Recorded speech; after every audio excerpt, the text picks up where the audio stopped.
ఈ మెసేజ్ ఒకసారి చూడండి. సార్ చిన్న రిక్వెస్ట్, నేను నాన్ మ్యాథ్స్ స్టూడెంట్‌ని, కంపల్సరీ అర్థమెటిక్ చదవాలా?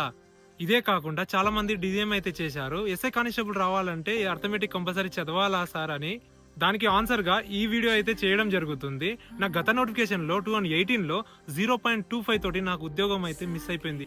ఎంతలా ఏడ్చానంటే ఆ బాధ నాకు మాత్రమే తెలుసు.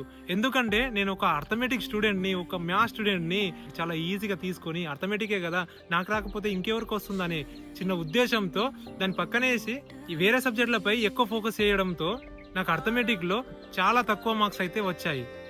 నాతో పాటు చదివిన వాళ్ళల్లో ముఖ్యంగా వాళ్ళు నాన్ మ్యాథ్స్ స్టూడెంట్స్ ఇద్దరికైతే ఎస్ఐ వచ్చింది. ఒకరేమో ఆర్ఎస్ఐ, ఇంకొకరు ఫైర్ ఎస్ఐ. నాకు ఆ రోజుల్లో కానిస్టేబుల్ కూడా రాలేదు, నేను ఈజీగా తీసుకోవడం వల్ల. దీంట్లో డిఫరెన్స్ చూసుకుంటే ఒక మ్యాథ్స్ స్టూడెంట్ కన్నా నాన్ మ్యాథ్స్ స్టూడెంటే ఎక్కువ ఫోకస్ చేసి, ఎక్కువ కాన్సన్ట్రేట్ చేసి ఆ సబ్జెక్ట్ నాకు ఎందుకు రాదు అనే ముఖ్య ఉద్దేశంతో చదువుతాడు, మాకన్నా ఎక్కువ మార్క్స్ సంపాదిస్తాడు. దీన్ని బట్టి మనం అర్థం చేసుకోవాలి, మనం అనుకుంటే కానిదంటూ ఏది లేదు.